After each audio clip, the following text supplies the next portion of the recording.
नमो नमः। श्रीमद्भगवद्गीता एकादशोऽध्यायः विश्वरूपसन्दर्शनयोगः। इहैकस्थं जगत्कृत्स्नं पश्चाद्य सुचराचरं मम देहे गुडाकेश यच्चान्यद् द्रष्टुमिच्छसि। ಅರ್ಜುನ, ಈಗ ಈ ನನ್ನ ಶರೀರದಲ್ಲಿ ಒಂದೆಡೆ ಸ್ಥಿತವಾಗಿರುವ ಚರಾಚರ ಸಹಿತವಾದ ಸಂಪೂರ್ಣ ಜಗತ್ತನ್ನ ನೋಡು, ಹಾಗೂ ಇನ್ನೂ ಏನೇನನ್ನು ನೋಡಲು ಇಚ್ಛೆ ಇದೆಯೋ ಅದನ್ನು ಕೂಡ ನೋಡು ನನ್ನ ಮಾತನ್ನು ಪರಮಾತ್ಮ ಹೇಳ್ತಾ ಇದ್ದಾರೆ. ನತು ಮಾಂ ಶಕ್ಯತೆ ದ್ರಷ್ಟುಮನೇನೈವ ಸ್ವಚಕ್ಷುಷ ದಿವ್ಯಂ ದದಾಮಿ ತೇ ಚಕ್ಷುಃ ಪಶ್ಯ ಮೇ ಯೋಗಮೈಶ್ವರಂ. ಮತ್ತೆ ನೋಡೋದು ಹೇಗೆ? ಆದ್ರೆ ನನ್ನನ್ನ ನೀನು ಈ ಪ್ರಾಕೃತವಾದ ನೇತ್ರಗಳ ಮೂಲಕ ನೋಡುವುದರಲ್ಲಿ ನಿಸ್ಸಂದೇಹವಾಗಿ ಸಮರ್ಥ ಅಲ್ಲ. ಅರ್ಥಾತ್ ಪ್ರಾಕೃತವಾದ ಈ ಪ್ರಕೃತಿ ದತ್ತವಾಗಿರ್ತಕ್ಕಂಥ ನೇತ್ರಗಳಿಂದ ನೋಡ್ಲಿಕ್ಕೆ ಸಾಧ್ಯನೇ ಇಲ್ಲ, ಅದು ನಿಸ್ಸಂದೇಹ, ಇದರಲ್ಲಿ ಸಂದೇಹನೇ ಇಲ್ಲ. ಆದ್ರಿಂದ ನಾನು ನಿನಗೆ ಏನ್ ಮಾಡ್ತೇನೆ? ದಿವ್ಯ ದೃಷ್ಟಿಯನ್ನ ಕೊಡ್ತೇನೆ. ಆದ್ರಿಂದ ನನ್ನ ಈಶ್ವರೀಯವಾದ ಯೋಗ ಶಕ್ತಿಯನ್ನು ನೋಡು. ದಿವ್ಯ ದೃಷ್ಟಿ ಅಂದ್ರೆ ಏನು ನೋಡಿದ್ರೆ ನಾವು ಏನ್ ದಿವ್ಯ ದೃಷ್ಟಿ?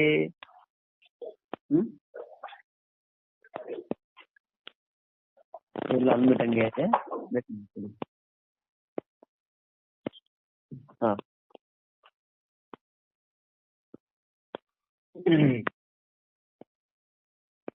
ಇದಕ್ಕೆ ಸಂಬಂಧಪಟ್ಟಂತೆ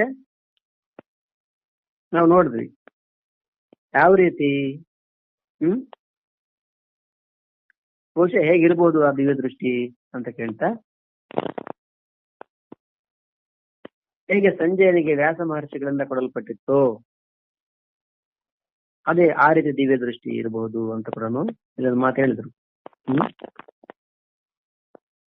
ಇದಕ್ಕೆ ಸಂಬಂಧಪಟ್ಟಂತೆ ತುಂಬಾನೇ ನಾವು ವಿಚಾರ ಮಾಡಿದ್ವಿ. ಒಂದ್ಸರಿ ನೋಡ್ತಾ ಇಲ್ಲಿ ಭಗವಂತನ ಅರ್ಜುನನಿಗೆ ವಿಶ್ವರೂಪದ ದರ್ಶನ ಮಾಡಿಸ್ಲಿಕ್ಕಾಗಿ ತನ್ನ ಯೋಗ ಬಲದಿಂದ ಒಂದು ಪ್ರಕಾರದ ಯೋಗ ಶಕ್ತಿಯನ್ನ ಪ್ರದಾನ ಮಾಡಿದ್ದನು. ಅದರ ಪ್ರಭಾವದಿಂದ ಅರ್ಜುನನಲ್ಲಿ ಅಲೌಕಿಕ ಸಾಮರ್ಥ್ಯದ ಪ್ರಾದುರ್ಭಾವ ಉಂಟಾಯಿತು. ಅದು ಎಂಥದಪ್ಪ ಅಂದ್ರೆ ಅದು ಅಲೌಕಿಕವಾದ ಸಾಮರ್ಥ್ಯ, ಅದನ್ನು ನೋಡುವಂತ ಶಕ್ತಿ, ಆ ದಿವ್ಯ ರೂಪವನ್ನು ನೋಡಬಹುದಾದ ಯೋಗ್ಯತೆ. ಆ ದಿವ್ಯ ರೂಪವನ್ನು ನೋಡ್ಲಿಕ್ಕೆ ಸಾಮಾನ್ಯ ನೇತ್ರಗಳಿಂದ ಸಾಧ್ಯ ಇಲ್ಲ. ಇದೇ ಯೋಗ ಶಕ್ತಿಯ ಹೆಸರೇ ದಿವ್ಯ ದೃಷ್ಟಿಯಾಗಿದೆ. ಇಂತಹದೇ ದಿವ್ಯ ದೃಷ್ಟಿಯನ್ನ ವೇದವ್ಯಾಸರು ಸಂಜಯನಿಗೆ ಕರುಣಿಸಿದ್ದರು. ಇದರ ಬಗ್ಗೆ ನಾವು ನೋಡಿದ್ವಿ. ಇನ್ನು ಅದು ಯಾವ ರೀತಿ ದಿವ್ಯ ದೃಷ್ಟಿ? ಒಂದು ವೇಳೆ ಭಗವಂತನ ಅರ್ಜುನನಿಗೆ ಯಾವುದರಿಂದ ಅವನಿಗೆ ಸಮಸ್ತ ವಿಶ್ವವನ್ನ ಭಗವಂತನ ಸ್ವರೂಪ ಅಂತ ತಿಳಿಯತೊಡಗಿದಂತಹ ಜ್ಞಾನವನ್ನು ಕೊಟ್ಟಿದ್ದನು, ಹಾಗೂ ಆ ಜ್ಞಾನದ ಹೆಸರಲ್ಲಿ ದಿವ್ಯ ದೃಷ್ಟಿ ಆಗಿದೆ ಅಂತ ತಿಳ್ಕೊಂಡ್ರೆ ದೋಷ ಇದೆಯಾ ಅಂತ ಪ್ರಶ್ನೆ ಮಾಡಿದ್ರು. ಅದಕ್ಕೆ ಸಂಬಂಧಪಟ್ಟಂತೆ ತುಂಬಾ ವಿಚಾರ ನಡೀತು. ಜ್ಞಾನದ ಮೂಲಕ ಅರ್ಜುನನು ಈ ದೃಶ್ಯ ಜಗತ್ತನ್ನ ಭಗವತ್ ರೂಪವೆಂತ ತಿಳಿದುಕೊಳ್ಳುವುದೇ ವಿಶ್ವರೂಪ ದರ್ಶನವಾಗಿತ್ತು, ಮತ್ತು ಆ ಜ್ಞಾನವೇ ದಿವ್ಯ ದೃಷ್ಟಿಯಾಗಿತ್ತು ಎಂದು ನಾವು ತಿಳಿಯಲಾಗುವುದಿಲ್ಲ. ಯಾಕೆ? ಸಮಸ್ತ ವಿಶ್ವವನ್ನು ಜ್ಞಾನದ ಮೂಲಕ ಭಗವಂತನ ಒಂದು ಅಂಶದಲ್ಲಿ ನೋಡ್ಲಿಕ್ಕಾಗಿ ಆದರೂ ಅರ್ಜುನನಿಗೆ 10ನೇ ಅಧ್ಯಾಯದ ಕೊನೆಯಲ್ಲಿ ಹೇಳಲಾಗಿತ್ತು, ಮತ್ತದನ್ನ ಅವನು ಸ್ವೀಕಾರ ಕೂಡ ಮಾಡಿಕೊಂಡಿದ್ದ. ಈ ಪ್ರಕಾರ ಸ್ವೀಕಾರ ಮಾಡಿಕೊಂಡ ಮೇಲೂ ಕೂಡ ಅರ್ಜುನನು ಯಾವಾಗ ಭಗವಂತನಲ್ಲಿ ಬಲ, ವೀರ್ಯ, ಶಕ್ತಿ ಮತ್ತು ತೇಜದಿಂದ ಯುಕ್ತನಾದ ಅವನ ಈಶ್ವರ್ಯ ರೂಪವನ್ನು ಪ್ರತ್ಯಕ್ಷವಾಗಿ ನೋಡಲಿಚ್ಛಿಸುತ್ತಾನೋ, ಮತ್ತು ಭಗವಂತನು ಕೂಡ ತನ್ನ ಶ್ರೀಕೃಷ್ಣ ರೂಪದೊಳಗೆ ಒಂದೇ ಕಡೆಯಲ್ಲಿ ಸಮಸ್ತ ವಿಶ್ವವನ್ನು ತೋರಿಸುತ್ತಿದ್ದಾನೋ, ಆಗ ಅದು ಜ್ಞಾನದ ಮೂಲಕ ಅರಿಯಬಹುದಾದ ರೂಪವಾಗಿತ್ತು ಎಂದು ತಿಳಿಯುವುದಾದ್ರೂ ಹೇಗೆ? ಅದು ಜ್ಞಾನದ ಮುಖಾಂತರ ತಿಳಿತಕ್ಕಂಥ ವಿಷಯ ಅಲ್ಲ. ಹೇಗೆ ನಾವು ಪ್ರಶ್ನೆ ನೋಡ್ತಾರಲ್ಲ, ಇದಲ್ಲದೆ ಭಗವಂತನ ಯಾವ ವಿಶ್ವರೂಪದ ವರ್ಣನೆ ಮಾಡಿದ್ದಾನೋ ಅದರಿಂದಲೂ ಕೂಡ ಅರ್ಜುನನು ಭಗವಂತನ ಯಾವ ರೂಪದಲ್ಲಿ ಸಮಸ್ತ ಬ್ರಹ್ಮಾಂಡದ ದೃಶ್ಯ ಮತ್ತು ಭವಿಷ್ಯದಲ್ಲಿ ಉಂಟಾಗುವ ಯುದ್ಧ ಸಂಬಂಧಿ ಘಟನೆಗಳನ್ನ ಮತ್ತು ಅವುಗಳ ಪರಿಹಾರವನ್ನ ನೋಡುತ್ತಿದ್ದನು, ಆ ರೂಪವು ಅವನ ಮುಂದೆಯೇ ಇತ್ತು ಎಂಬುದು ಸಿದ್ಧವಾಗುತ್ತದೆ. ಇದರಿಂದ ಯಾವ ವಿಶ್ವದಲ್ಲಿ ಅರ್ಜುನನು ತನ್ನನ್ನ ನಿಂತುವಂತೆ ನೋಡುತ್ತಿದ್ದನೋ ಆ ವಿಶ್ವವು ಭಗವಂತನ ಶರೀರದಲ್ಲಿ ಕಂಡುಬರುವ ವಿಶ್ವಕ್ಕಿಂತ ಬೇರೆಯಾಗಿತ್ತು ಎಂದು ತಿಳಿಯಬೇಕಾದೀತು. ಹೀಗಲ್ಲದೆ ಆ ವಿರಾಟ್ ರೂಪದ ಮೂಲಕ ದೃಶ್ಯ ಜಗತ್ತಿನ ಸ್ವರ್ಗಲೋಕದಿಂದ ಹಿಡಿದು ಪೃಥ್ವಿಯವರೆಗೆ ಆಕಾಶವನ್ನ ಮತ್ತು ಎಲ್ಲ ದಿಶೆಗಳನ್ನ ವ್ಯಾಪ್ತನಾಗಿ ನೋಡುವುದು ಸಾಧ್ಯವಿರಲಿಲ್ಲ. ಭಗವಂತನ ಆ ಭಯಾನಕ ರೂಪವನ್ನು ನೋಡಿಕೊಂಡು ಅರ್ಜುನನಿಗೆ ಆಶ್ಚರ್ಯ, ಮೋಹ, ಭಯ, ಸಂತಾಪ ಮತ್ತು ದಿಗ್ಭ್ರಮಾದಿಗಳು ಕೂಡ ಉಂಟಾಗ್ತಾ ಇದ್ದುವು. ಇದರಿಂದಲೂ ಕೂಡ ಭಗವಂತನ ಉಪದೇಶವನ್ನ ಗೈದು ಜ್ಞಾನದ ಮೂಲಕ ಈ ದೃಶ್ಯ ಜಗತ್ತನ್ನ ತನ್ನ ಸ್ವರೂಪವನ್ನು ತಿಳಿಸಿದ್ದಾನೆ ಎನ್ನುವಂತೆ ಕೂಡ ಇರಲಿಲ್ಲ ಎಂಬುದು ಕೂಡ ಸಿದ್ಧವಾಗ್ತಾ ಇದೆ. ಹೀಗಾಗಿದ್ದರೆ ಅರ್ಜುನನಿಗೆ ಭಯ, ಸಂತಾಪ, ಮೋಹ, ದಿಗ್ಭ್ರಮಾದಿಗಳು ಉಂಟಾಗ ಯಾವ ಕಾರಣವೂ ಇಲ್ಲ. ಯಾಕೆ? ಜ್ಞಾನದ ಮುಖಾಂತರ ಆಗಿದ್ರೆ ಇಲ್ಲಿ ಭಯ, ಸಂತಾಪ ಇವೆಲ್ಲ ಏನಕ್ಕೆ ಸಾಧ್ಯನೇ ಇರಲಿಲ್ಲ. ಅಂದ್ರೆ ಏನು? ಏನು ಸಂಶಯ ವ್ಯಕ್ತಪಡಿಸಿದ್ರಿ ಅದು ಸರಿ ಹೊಂದುವುದಿಲ್ಲ. ಮತ್ತು ಹಿಂದಿನ ಕಾಲದ ರೇಡಿಯೋ ಬಗ್ಗೆ ಕೂಡ ಹೇಳ್ತಾ ಇದ್ರು, ಆತರ ಇರಬಹುದೇ? ಹಿಂದಿನ ಕಾಲದ ರೇಡಿಯೋ, ದೂರದರ್ಶನ ಮೊದಲಾದ ಯಂತ್ರಗಳ ಮೂಲಕ ದೂರ ದೇಶದ ಸಮಾಚಾರವನ್ನ ಕೇಳಲಾಗ್ತದೋ ಹಾಗೂ ದೃಶ್ಯಗಳನ್ನ ನೋಡ್ಲಾಗ್ತದೋ ಹಾಗೆಯೇ ಭಗವಂತನು ಇವನಿಗೆ ಇಂತಹ ಯಂತ್ರವನ್ನು ಕೊಟ್ಟಿರಬಹುದು.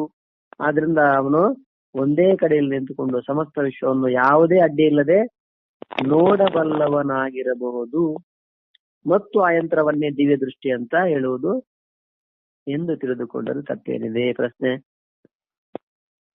ಹಿಂದಿನ ಕಾಲದಲ್ಲಿ ರೇಡಿಯೋ, ದೂರದರ್ಶನದಲ್ಲಿ ನಾವು ಎಲ್ಲೋ ನಡೆಯಬಹುದಂತ ಘಟನೆಗಳನ್ನ ನೋಡ್ತೀವಿ. ಅದೇ ರೀತಿ ದೂರದ ಮಿಲ್ಕಿ ವೇ ಗ್ಯಾಲಾಕ್ಸಿ ಏನಂತೆ ಅದರ ಬಗ್ಗೆ ಕೂಡ ನಾವು ನೋಡ್ತೀವಿ. ಹಾಗಿರಬಹುದೇ? ಅಂತ ಒಂದು ಯಂತ್ರವನ್ನ ಕೊಟ್ಟಿರಬಹುದು, ಅದನ್ನೇ ದಿವ್ಯ ದೃಷ್ಟಿ ಅಂತ ತಿಳ್ಕೊಂಡ್ರೆ ತಪ್ಪೇನಿದೆ? ರೇಡಿಯೋ, ದೂರದರ್ಶನ ಮೊದಲಾದ ಯಂತ್ರಗಳ ಮೂಲಕ ಒಂದು ಕಾಲದಲ್ಲಿ ಒಂದು ಜಾಗದಲ್ಲಿ ದೂರ ದೇಶದ ಯಾವ ಏಕದೇಶೀಯವೋ ಮತ್ತು ಅದೇ ಸಮಯ ವರ್ತಮಾನವಿದ್ದಾಗಲೇ ಅದೇ ಶಬ್ದಗಳು ಮತ್ತು ದೃಶ್ಯಗಳು ಕೇಳಲಾಗುತ್ತವೆ. ಅದು ಕೇವಲ ಒಂದು ಕಾಲದಲ್ಲಿ ಒಂದು ದೇಶದಲ್ಲಿ ಒಂದು ವಿಷಯವನ್ನ ಮಾತ್ರ ನೋಡ್ಲಾಗ್ತದೆ, ಕೇಳಲಾಗ್ತದೆ. ಅವುಗಳಿಂದ ಒಂದೇ ಯಂತ್ರದಿಂದ ಒಂದೇ ಕಾಲದಲ್ಲಿ ಒಂದೇ ಜಾಗದಲ್ಲಿ ಎಲ್ಲಾ ದೇಶದ ಘಟನೆಗಳನ್ನ ಕೇಳಲು ನೋಡಲು ಆಗೋದಿಲ್ಲ. ಒಂದೇ ಕಾಲದಲ್ಲಿ ಒಂದೇ ದೇಶದಲ್ಲಿ ಒಂದೇ ಜಾಗದಲ್ಲಿ ಎಲ್ಲಾ ದೇಶಗಳಲ್ಲಿ ಏನ್ ನಡೀತದೆ ನೋಡ್ಲಿಕ್ಕೆ ಹೇಗೆ ಸಾಧ್ಯ? ಅರ್ಥಾತ್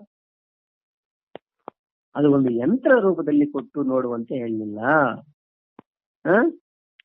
ಹಾಗೆ ಒಂದೇ ದೇಶದಲ್ಲಿ ಎಲ್ಲ ನೋಡ್ಲಿಕ್ಕೆ ಕೇಳಲಿಕ್ಕೆ ಆಗೋದಿಲ್ಲ. ಆದ್ರಿಂದ ಜನರ ಮನದ ಮಾತುಗಳಾಗಲಿ ಮತ್ತು ಭವಿಷ್ಯದಲ್ಲಿ ಉಂಟಾಗುವ ಘಟನೆಗಳ ದೃಶ್ಯಗಳನ್ನಾಗಲಿ ಪ್ರತ್ಯಕ್ಷವಾಗಿ ನೋಡ್ಲಾಗೋದಿಲ್ಲ. ಈ ಜನರ ಮನಸ್ಸಲ್ಲಿ ಏನಿದೆ ಹೆಂಗ್ ಗೊತ್ತಾಗುತ್ತೆ ನಮ್ಗೆ? ಭವಿಷ್ಯದಲ್ಲಿ ಏನ್ ನಡೆಯಲ್ಲ, ಭವಿಷ್ಯದಲ್ಲಿ ಏನ್ ನಡೀತದೆ ಇವೆಲ್ಲ ಕೂಡ ಯಂತ್ರದ ಮುಖಾಂತರ ನೋಡ್ಲಿಕ್ಕೆ ಆಗ್ತದೆಯೇ? ಈಗ ನನ್ನ ಮನಸ್ಸಲ್ಲಿ ಏನಿದೆ ಅಂತ ನೋಡ್ಲಿಕ್ಕೆ ನಿಮ್ಮಿಂದ ಆಗ್ತದೆ, ಯಂತ್ರದಲ್ಲಿ ನೋಡ್ಲಿಕ್ಕೆ ಆಗ್ತದೆಯಾ? ಇಲ್ಲ. ಹಂಗಂತ ಭವಿಷ್ಯದಲ್ಲಿ ಏನ್ ನಡೀತದೆ ಅದನ್ನ ನೋಡ್ಲಿಕ್ಕೆ ಆಗ್ತದಾ?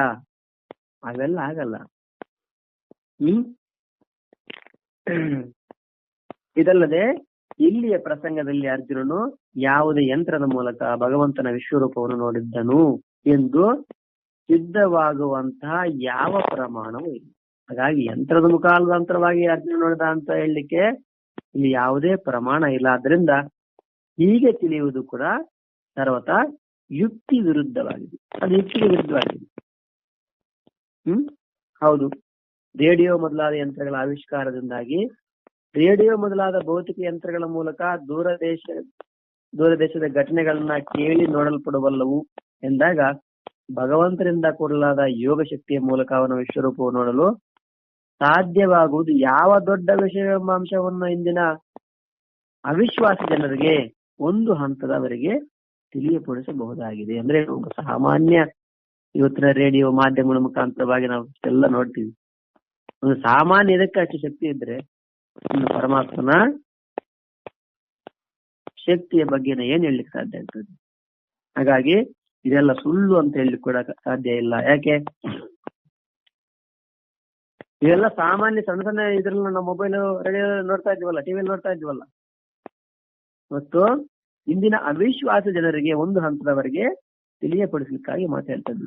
ನಡೆಯದೇ ಇರುವ ಘಟನೆಗಳನ್ನ ಸ್ವಪ್ನದ ಎಂಬಂತೆ ಅರ್ಜುನನು ನೋಡುತ್ತಿದ್ದ ಎನ್ನಬಹುದಾದಂತ ಭಗವಂತನ ಯಾವ ಮಾಯಾಮಯ ಮನೋಯೋಗವೂ ಇರಲಿಲ್ಲ ಎಂಬುದನ್ನ ಅವಶ್ಯವಾಗಿ ಗಮನದಲ್ಲಿ ಇಡಬೇಕು. ಹೋಗ್ಲಿ, ನಡೆದೇ ಇಲ್ಲ ಏನಿಲ್ಲ, ಹೇಗೆ ನಾವು ಕನಸು ಕಾಣ್ತೇವಲ್ಲ ಹಾಗೆ ನೋಡಿರಬಹುದೇ ಅಂದ್ರೆ ಅದು ಕೂಡ ಇಲ್ಲ.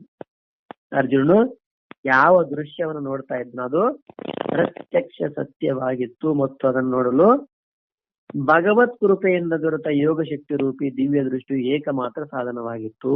ಇದನ್ನು ಬರೀ ರೇಡಿಯೋನೋ ಆ ರೀತಿನಲ್ಲ, ಮತ್ತೆ ಇನ್ನೇನೋ ಊಹಾಪೋಹ ಮಾಡ್ಕೊತೀವಲ್ಲ ಕನಸಲ್ಲಿ, ಹಾಗೂ ಅಲ್ಲ, ಮತ್ತು ಇನ್ಯಾವ ರೀತಿ ಕೂಡ ಅಲ್ಲ.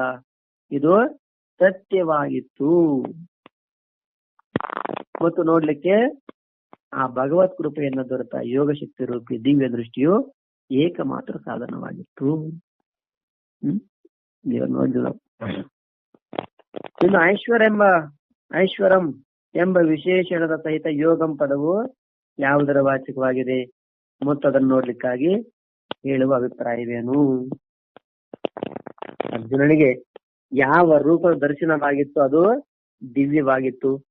ಭಗವಂತನು ತನ್ನ ಅದ್ಭುತ ಯೋಗ ಶಕ್ತಿಯಿಂದಲೇ ಪ್ರಕಟಗೊಳಿಸಿ ಅದನ್ನ ಅರ್ಜುನನಿಗೆ ತೋರಿಸಿದ್ದನು. ಅದರಿಂದ ಅದನ್ನ ನೋಡುವುದರಿಂದಲೇ ಭಗವಂತನ ಅದ್ಭುತ ಯೋಗ ಶಕ್ತಿಯ ದರ್ಶನವು ತನ್ನಿಂದ ತಾನೇ ಆಗಿಬಿಡುತ್ತದೆ.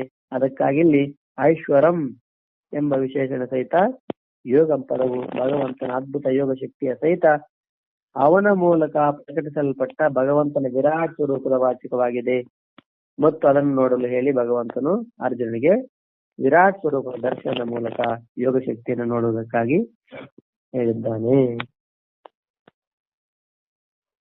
ಐಶ್ವರಂ ವಿಶೇಷಣ ಸಹಿತ ಯೋಗಂ ಪದವು ಯಾವುದರ ವಾಚಕ ಮತ್ತು ಅದನ್ನು ನೋಡ್ಲಿಕ್ಕಾಗಿ ಹೇಳುವ ಅಭಿಪ್ರಾಯ ಏನು ಅಂತ ಪ್ರಶ್ನೆ ಮಾಡ್ತಾ, ಅರ್ಜುನನಿಗೆ ಯಾವ ರೂಪದ ದರ್ಶನವಾಗಿತ್ತು ಅದು ದಿವ್ಯವಾಗಿತ್ತು. ಅರ್ಜುನನಿಗೆ ಯಾವ ರೀತಿ ದರ್ಶನ ಆಗಿತ್ತು ಅದು ದಿವ್ಯವಾಗಿರ್ತಕ್ಕಂಥ ದರ್ಶನ. ಅದು ಅದೇನು ಬರೀ ಸುಳ್ಳು ಟೊಳ್ಳು ಆ ರೀತಿಯನ್ನು ಅಲ್ಲ. ಭಗವಂತನು ತನ್ನ ಅದ್ಭುತ ಯೋಗ ಶಕ್ತಿಯಿಂದಲೇ ಪ್ರಕಟಗೊಳಿಸಿ ಅದನ್ನು ಅರ್ಜುನನಿಗೆ ತೋರಿಸಿದ್ದನು.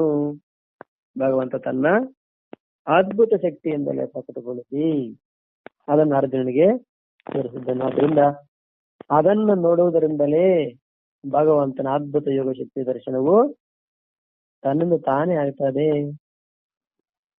ಭಗವಂತ ತನ್ನ ಅದ್ಭುತ ಯೋಗ ಶಕ್ತಿಯಿಂದಲೇ ಪ್ರಕಟಗೊಳಿಸಿ ಅದನ್ನ ಅರ್ಜುನನಿಗೆ ತೋರಿಸಿದ್ದ. ಅದರಿಂದ ಅದನ್ನ ನೋಡೋದ್ರಿಂದಲೂ ಕೂಡ ಭಗವಂತನ ಅದ್ಭುತ ಯೋಗ ಶಕ್ತಿ ದರ್ಶನ ತನ್ನಿಂದ ತಾನೇ ಆಗ್ತದೆ. ಅದಕ್ಕಾಗಿ ಇಲ್ಲಿ ಐಶ್ವರಂ ಎಂಬ ವಿಶೇಷಣ ಸಹಿತ ಯೋಗಂ ಎಂಬ ಪದವು ಭಗವಂತನ ಅದ್ಭುತ ಯೋಗ ಶಕ್ತಿಯ ಸಹಿತ ಅವನ ಮೂಲಕ ಪ್ರಕಟಿಸಲ್ಪಟ್ಟ ಭಗವಂತನ ವಿರಾಟ್ ಸ್ವರೂಪದ ವಾಚಕವಾಗಿದೆ ಮತ್ತು ಅದನ್ನು ನೋಡ್ಲಿಕ್ಕೆ ಹೇಳಿ ಭಗವಂತನ ಅರ್ಜುನಿಗೆ ತನ್ನ ವಿರಾಟ್ ಸ್ವರೂಪ ದರ್ಶನದ ಮೂಲಕ ಯೋಗ ಶಕ್ತಿಯನ್ನ ನೋಡುವುದಕ್ಕಾಗಿ ಹೇಳಿದ್ದಾನೆ. ಹಾಗಾಗಿ ಐಶ್ವರಂ ಎಂಬ ವಿಶೇಷಣ ಸಹಿತ ಯೋಗಂ ಎಂಬ ಪದ ಭಗವಂತನ ಅದ್ಭುತ ಯೋಗ ಶಕ್ತಿಯ ಸಹಿತ ಅವನ ಮೂಲಕ ಪ್ರಕಟಿಸಲ್ಪಟ್ಟ ಭಗವಂತನ ವಿರಾಟ್ ಸ್ವರೂಪದ ವಾಚಕ ಐಶ್ವರಂ ಯೋಗಂ ಮತ್ತು ಅದನ್ನು ನೋಡ್ಲಿಕ್ಕೆ ಹೇಳಿ ಭಗವಂತ ಅರ್ಜುನನಿಗೆ ತನ್ನ ವಿರಾಟ್ ಸ್ವರೂಪದ ದರ್ಶನ ಅದರ ಮೂಲಕ ಯೋಗ ಶಕ್ತಿಯನ್ನ ನೋಡೋದಕ್ಕಾಗಿ ಹೇಳ್ತಾ ಇದ್ದಾನೆ. ಏನು ನೋಡ್ತಾ ಇದ್ದಾರೆ ನೋಡೋಣ. ಅರ್ಜುನನಿಗೆ ದಿವ್ಯ ದೃಷ್ಟಿಯನ್ನು ಕೊಟ್ಟು ಭಗವಂತನು ಯಾವ ಪ್ರಕಾರದ ತನ್ನ ದಿವ್ಯ ವಿರಾಟ್ ಸ್ವರೂಪವನ್ನು ತೋರಿಸಿದ್ದನು.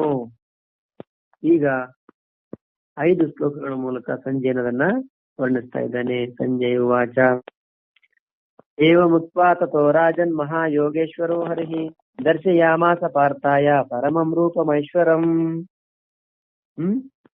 ಹೇ ರಾಜ, ಮಹಾಯೋಗೇಶ್ವರನಾದ ಮತ್ತು ಎಲ್ಲ ಪಾಪಗಳನ್ನ ನಾಶಪಡಿಸುವ ಭಗವಂತನು ಈ ಪ್ರಕಾರವಾಗಿ ಹೇಳಿ ಅನಂತರ ಅರ್ಜುನನಿಗೆ ಪರಮ ಐಶ್ವರ್ಯದಿಂದ ಕೂಡಿದ ತನ್ನ ದಿವ್ಯ ಸ್ವರೂಪವನ್ನು ತೋರಿಸ್ತಾ ಇದ್ದಾನೆ.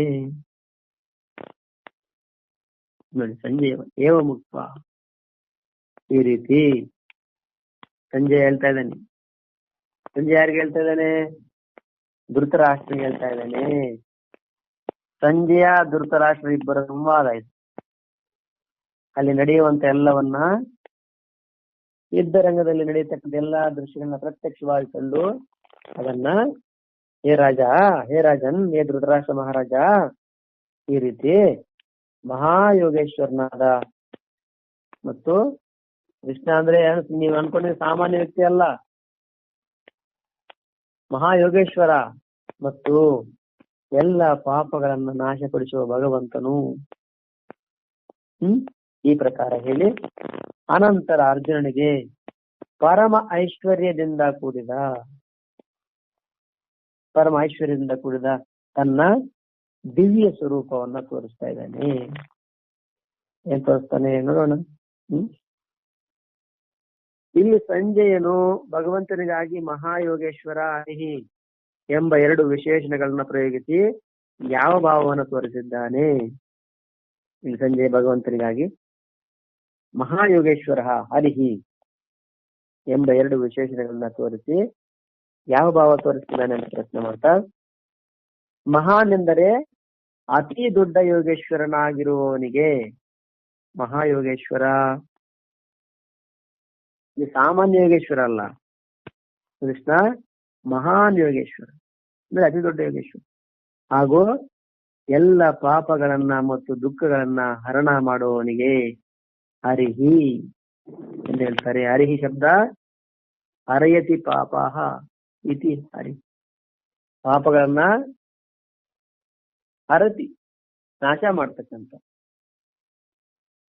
ಶಕ್ತಿ ಇರ್ತಕ್ಕಂಥವ್ರಿಗೆ ಹರಿ. ಹಾಗಾಗಿ ಪರಮಾತ್ಮ ಎಲ್ಲ ಪಾಪವನ್ನು ನಾಶ ಮಾಡ್ತಕ್ಕಂಥವನಾಗಿದ್ದಾನೆ. ಹಾಗಾಗಿ ಪರಮಾತ್ಮನಿಗೆ ಹರಿಹಿ. ಈ 2 ವಿಶೇಷಣಗಳನ್ನ ಪ್ರಯೋಗ ಮಾಡಿ ಸಂಜಯ ಭಗವಂತನ ಅದ್ಭುತ ಶಕ್ತಿ ಸಾಮರ್ಥ್ಯದ ಕಡೆಗೆ ಲಕ್ಷ್ಯವಾಗಿಸುತ್ತಾ ಯಾರಿಗೆ? ಧೃತರಾಷ್ಟ್ರನ ಎಚ್ಚರಿಸ್ತಾ ಇದ್ದಾನೆ. ಅರೇ ಧೃತರಾಷ್ಟ್ರ, ಕೃಷ್ಣ ಮಹಾಯೋಗೇಶ್ವರ ಹರಿಹಿ ಎಲ್ಲ ಪಾಪವನ್ನು ನಾಶ ಮಾಡ್ತಕ್ಕಂಥವನು, ಏನಂದ್ಕೊಂಡಂಗೆ ಸಾಮಾನ್ಯ ವ್ಯಕ್ತಿ ಅಲ್ಲ ಅಂತೇಳಿ ಎಚ್ಚರಿಸ್ತಾ ಇದೆ ಧೃತರಾಷ್ಟ್ರನ. ಇನ್ನಾದ್ರೂ ನೀವು ಸ್ವಲ್ಪ ಬುದ್ಧಿ ತಂದುಕೊಳ್ಳಿ. ಅವನ ಮಾತಿನ ಭಾವ, ಶ್ರೀಕೃಷ್ಣ ಏನು ಸಾಧಾರಣ ಮನುಷ್ಯನಲ್ಲ, ಅವನು ಅತಿ ದೊಡ್ಡ ಯೋಗೇಶ್ವರ ಮತ್ತು ಎಲ್ಲ ಪಾಪಗಳು ಹಾಗೂ ದುಃಖಗಳನ್ನ ನಾಶ ಮಾಡುವ ಸಾಕ್ಷಾತ್ ಪರಮೇಶ್ವರನಾಗಿದ್ದಾನೆ ಎಂಬುದೇ ಆಗಿದೆ. ಅವನು ಅರ್ಜುನನಿಗೆ ತೋರಿಸಿದ ತನ್ನ ದಿವ್ಯ ವಿಷ್ಣು ರೂಪವನ್ನ ವರ್ಣನೆ ಮಾಡಿ, ಅರ್ಜುನನಿಗೆ ತೋರಿಸಿರುವಂತಹ ದಿವ್ಯ ರೂಪವನ್ನು ವರ್ಣನೆ ಮಾಡಿ, ನಾನು ಈಗ ನಿನಗೆ ಹೇಳುವೆನು, ಅಂತಹ ರೂಪವನ್ನ ದೊಡ್ಡ ದೊಡ್ಡ ಯೋಗಿಗಳು ಕೂಡ ತೋರಿಸಲಾರರು, ಅದನ್ನಾದರೂ ಏಕಮಾತ್ರ ಸ್ವಯಂ ಪರಮೇಶ್ವರನ್ನೇ ತೋರಿಸಿಕೊಳ್ಳನು. ಈಗ ನಾನು ಏನ್ ಹೇಳ್ತೀನಿ ಆ ವಿಶ್ವರೂಪ, ಅದನ್ನ ನಾನು ಏನ್ ನೋಡಿದ್ದೇನೆ ಅದನ್ನ ನಾನು ನಿನ್ಗೆ ಹೇಳ್ತಾ ಇದ್ದೀನಿ. ಅಂತ ರೂಪವನ್ನ ಎಂತ ಮಹಾನ್ ದೊಡ್ಡ ದೊಡ್ಡ ಯೋಗಿಗಳು ಸಹ ಅದನ್ನ ತೋರಿಸ್ಲಿಕ್ಕಾಗಲ್ಲ. ಯಾಕೆ? ಯೋಗೇಶ್ವರ ಆಗಿರ್ತ ಪರಮೇಶ್ವರ ಏನು ಯೋಗಿಗಳಿಗೆ ಯೋಗಿ, ಅದನ್ನಾದ್ರೂ ಏಕಮಾತ್ರ ಸ್ವಯಂ ಪರಮೇಶ್ವರನೇ ತೋರಿಸಬಲ್ಲನು ನನ್ನ ಮಾತಲ್ಲಿ ಹೇಳ್ತಾ ಇದ್ದಾರೆ. ಇನ್ನು ರೂಪಂ ಜೊತೆಗೆ ಪರಮಂ ಮತ್ತು ಐಶ್ವರಂ 2 ವಿಶೇಷಣಗಳ ಪ್ರಯೋಗದ ಅಭಿಪ್ರಾಯವೇನು? ರೂಪಂ ಜೊತೆಗೆ ಪರಮಂ ಮತ್ತು ಐಶ್ವರಂ ಎಂಬ 2 ವಿಶೇಷಣ ಪ್ರಯೋಗದ ಅಭಿಪ್ರಾಯ ಏನು ಪ್ರಶ್ನೆ ಮಾಡ್ತಾ, ಶುದ್ಧ ಶ್ರೇಷ್ಠ ಮತ್ತು ಅಲೌಕಿಕವಾದ ಪದಾರ್ಥದ ವಿಶೇಷತೆಯ ದ್ಯೋತಕವಾಗಿ ಪರಮ ಎಂಬ ವಿಶೇಷಣವಿದೆ. ಮತ್ತು ಭಗವಂತನ ಕಂಡು ಬರುವ ಗುಣ, ಪ್ರಭಾವ ಮತ್ತು ತೇಜಸ್ಸು ಹಾಗೂ ಈಶ್ವರನ ದಿವ್ಯ ಯೋಗ ಶಕ್ತಿಯಿಂದ ಸಂಪನ್ನವಾಗಿರುವುದನ್ನ ಐಶ್ವರ್ಯ ಎಂದು ಹೇಳ್ತಾರೆ. ಭಗವಂತನು ಅರ್ಜುನನಿಗೆ ತೋರಿಸಿದ ವಿರಾಟ್ ರೂಪವು ಅಲೌಕಿಕ, ದಿವ್ಯ, ಸರ್ವಶ್ರೇಷ್ಠ ಮತ್ತು ತೇಜೋಮಯವಾಗಿತ್ತು. ಸಾಧಾರಣ ಜಗತ್ತಿನಂತೆ ಪಾಂಚಭೌತಿಕ ಪದಾರ್ಥಗಳಿಂದ ಉಂಟಾಗಿರಲಿಲ್ಲ. ಭಗವಂತನು ತನ್ನ ಪರಮ ಪ್ರಿಯ ಭಕ್ತನಾದ ಅರ್ಜುನನ ಮೇಲೆ ಅನುಗ್ರಹಗೈದು ತನ್ನ ಅದ್ಭುತ ಪ್ರಭಾವವನ್ನು ಅವನಿಗೆ ತೋರಿಸಲಿಕ್ಕಾಗಿಯೇ ತನ್ನ ಅದ್ಭುತ ಯೋಗ ಶಕ್ತಿಯ ಮೂಲಕ ಆ ರೂಪವನ್ನು ಪ್ರಕಟಿಸಿ ತೋರಿಸಿದ್ದನು. ಇದೇ ಭಾವಗಳನ್ನ ಪ್ರಕಟಿಸಲು ಸಂಜಯನು ರೂಪಂ ಎಂಬ ಪದದ ಜೊತೆಗೆ ಎರಡೂ ವಿಶೇಷಣಗಳನ್ನ ಪ್ರಯೋಗ ಮಾಡಿದ್ದಾನೆ. ಪರಮಂ ಐಶ್ವರಂ, ಇವು ವಿಶೇಷಣಗಳು.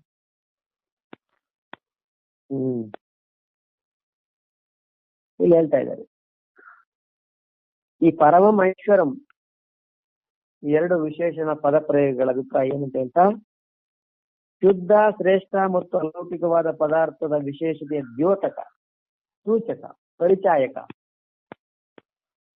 ನೋಡಿ, ಒಂದು ಶುದ್ಧ, ಶ್ರೇಷ್ಠ ಮತ್ತು ಅಲೌಕಿಕ. ಒಂದು ಶುದ್ಧವಾಗಿದೆ, ಶ್ರೇಷ್ಠವಾಗಿದೆ. ಸರಿ, ಶುದ್ಧವಾದ ಶ್ರೇಷ್ಠವಾದ ಲೌಕಿಕ ಪದಾರ್ಥಗಳು ಇದಾವಲ್ವಾ. ವ್ಯಾವಹಾರಿಕವಾಗಿ ನಾವು ಶುದ್ಧವಾಗಿದೆ, ಶ್ರೇಷ್ಠವಾಗಿ ತಗೊಳ್ಳಿ ಇದನ್ನ. ಇದು ಒಳ್ಳೆ ದೇಸಿ ಗಾಯಕ ಘೀ, ಇದು ದೇಶಿ ಹಸುವಿನ ತುಪ್ಪ, ಶುದ್ಧವಾಗಿದೆ, ಶ್ರೇಷ್ಠವಾಗಿ ತಗೊಳ್ಳಿ. ಆದ್ರೆ ಇದು ಅಲೌಕಿಕ ಅಲ್ವಲ್ಲ, ಲೌಕಿಕನೇ. ಇದು ಶುದ್ಧವಾದ ಜೇನು, ಶ್ರೇಷ್ಠವಾದ ಜೇನು, ಆದ್ರೆ ಅಲೌಕಿಕನಾ? ಲೌಕಿಕನೇ, ಎಲ್ಲ ಲೌಕಿಕನೇ. ಆದ್ರೆ ಇಲ್ಲೇನು ಶುದ್ಧವಾದ, ಶ್ರೇಷ್ಠವಾದ, ಅಲೌಕಿಕವಾದ ಪದಾರ್ಥದ ವಿಶೇಷತೆಯ ದ್ಯೋತಕ, ಪರಿಚಯಕ. ಅದನ್ನ ಇಲ್ಲಿ ಪರಮ ಎಂಬ ವಿಶೇಷಣ ಇಲ್ಲಿ ಪ್ರಯೋಗ ಮಾಡಲಾಗಿದೆ. ಮತ್ತು ಭಗವಂತನ ಕಂಡು ಬರುವ ಗುಣ, ಪ್ರಭಾವ ಮತ್ತು ತೇಜಸ್ಸು ಹಾಗೂ ಈಶ್ವರನ ದಿವ್ಯ ಯೋಗ ಶಕ್ತಿಯಿಂದ ಸಂಪನ್ನವಾಗಿರುವುದನ್ನ, ಒಂದು ಗುಣ, ಪ್ರಭಾವ, ತೇಜಸ್ಸು ಮತ್ತು ಈಶ್ವರನ ದಿವ್ಯ ಶಕ್ತಿಯಿಂದ ಸಂಪನ್ನವಾಗಿರ್ತಕ್ಕಂಥದ್ದು. ಯಾಕೆ? ಅದು ಅಲೌಕಿಕವಾಗಿರ್ತಕ್ಕಂಥದ್ದು, ಲೌಕಿಕವಾದ್ದಲ್ಲ. ಅದನ್ನೇ ಇಲ್ಲಿ ಐಶ್ವರ ಅಂತ ಹೇಳ್ತಾರೆ.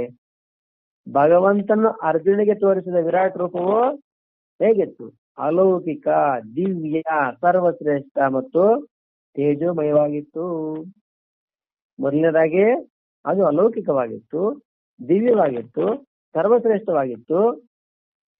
ಶ್ರೇಷ್ಠ ಬೇರೆ, ಸರ್ವಶ್ರೇಷ್ಠ ಬೇರೆ ಹೇಳ್ತೀವಲ್ಲ. ಶ್ರೇಷ್ಠ, ಸರ್ವಶ್ರೇಷ್ಠ, ತಮ್ಮ ಭೇದ ಅಂತ ಹೇಳ್ತಾರಲ್ಲ. ಹಾಗೆ ಮತ್ತು ತೇಜೋಮಯವಾಗಿತ್ತು, ತೇಜಸ್ಸಿಂದ ಕೂಡಿತ್ತು. ಸಾಧಾರಣ ಜಗತ್ತಿನಂತೆ ನಾವು ನೋಡ್ತೀವಲ್ಲ. ಯಾವ ಜಗತ್ತದು? ಪಾಂಚಭೌತಿಕ ಜಗತ್ತು ನಾವು ನೋಡ್ತಕ್ಕಂಥ. ಆದ್ರೆ ಆ ಪರಮಾತ್ಮನ ತೋರಿಸಿದ ವಿರಾಟ್ ರೂಪ ಅದೇನು ಪಾಂಚಭೌತಿಕವಾದದ್ದಲ್ಲ. ಅದು ಪಾಂಚಭೌತಿಕ ಪದಾರ್ಥಗಳಿಂದ ಉಂಟಾಗಿರ್ಲಿಲ್ಲ. ಮತ್ತೇನು? ಭಗವಂತನು ತನ್ನ ಪರಮ ಪ್ರಿಯ ಭಕ್ತನಾದ ಅರ್ಜುನನ ಮೇಲೆ ಅನುಗ್ರಹಗೈದು ತನ್ನ ಅದ್ಭುತ ಪ್ರಭಾವವನ್ನ ಅವನಿಗೆ ತಿಳಿಸಲಿಕ್ಕಾಗಿಯೇ ತನ್ನ ಅದ್ಭುತ ಯೋಗ ಶಕ್ತಿಯ ಮೂಲಕ ಆ ರೂಪವನ್ನ, ಎಂತ ರೂಪ ಅದು? ಶುದ್ಧವಾದ, ಪರಮಶ್ರೇಷ್ಠವಾದ, ದಿವ್ಯವಾದ, ಅಲೌಕಿಕವಾಗಿರ್ತಕ್ಕಂಥ ಅದ್ಭುತ ಯೋಗ ಶಕ್ತಿಯ ಮೂಲಕ ಆ ರೂಪವನ್ನ ಪ್ರಕಟಿಸಿ ತೋರಿಸಿದ್ದನು. ಇದೇ ಭಾವವನ್ನು ಪ್ರಕಟಿಸಲು ಸಂಜಯನು ರೂಪಂ ಅಂದ್ರೇನು?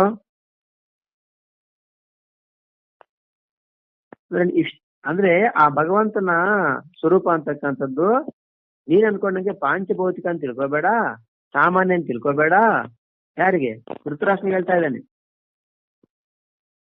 ಅದು ಅಲೌಕಿಕವಾಗಿದೆ, ಸರ್ವಶ್ರೇಷ್ಠವಾಗಿದೆ, ಸಾಧಾರಣ ಜಗತ್ತಿನಂತೆ ಪಾಂಚಭೌತಿಕ ಪದಾರ್ಥಗಳಿಂದ ಉಂಟಾಗಿಲ್ಲ ಅದು.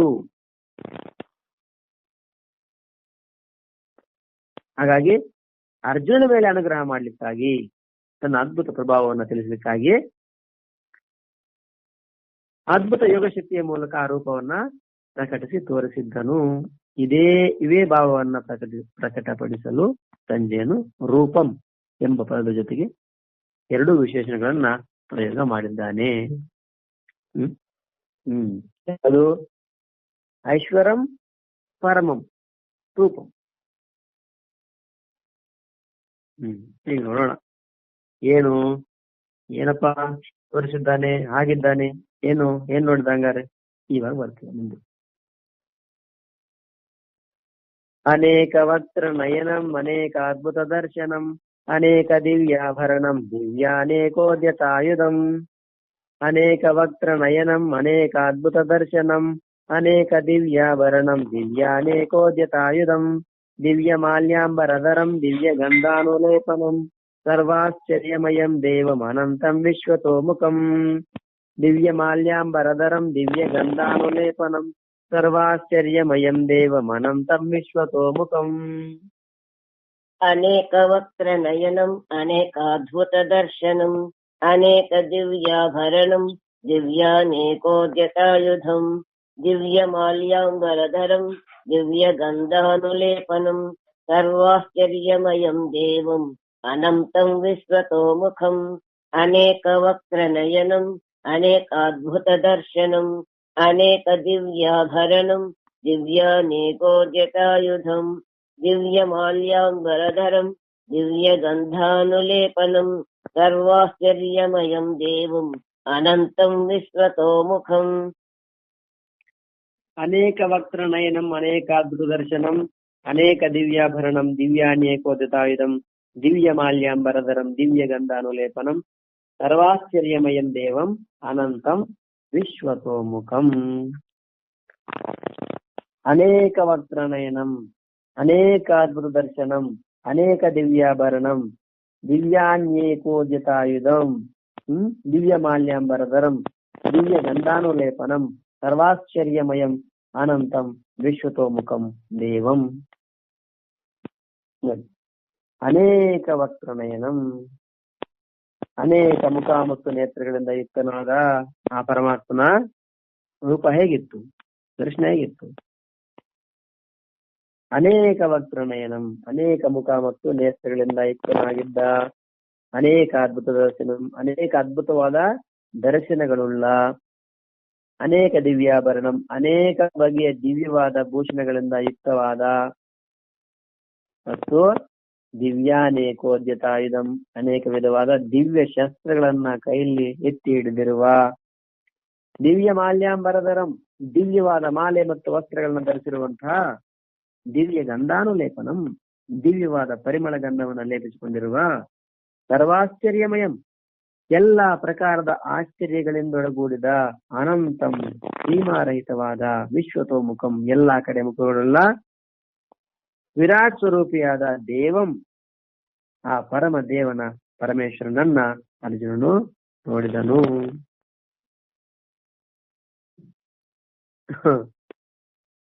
ಮತ್ತೆ ಹೇಳ್ತಿರೋದು ಯಾರು? ಸಂಜಯ್ ಹೇಳ್ತಾ ಇದ್ದಾನೆ. ಆ ದಿವ್ಯ ದರ್ಶನ ಹೇಗಿತ್ತು, ಅರ್ಜುನ ಹೇಗೆ ನೋಡಿದ ಅನ್ನೋದನ್ನ ಸಂಜಯ ಧೃತರಾಷ್ಟ್ರ ಹೇಳ್ತಾ ಇದ್ದಾನೆ. ಇಲ್ಲಿಂದ ವಿಶ್ವರೂಪ ದರ್ಶನ.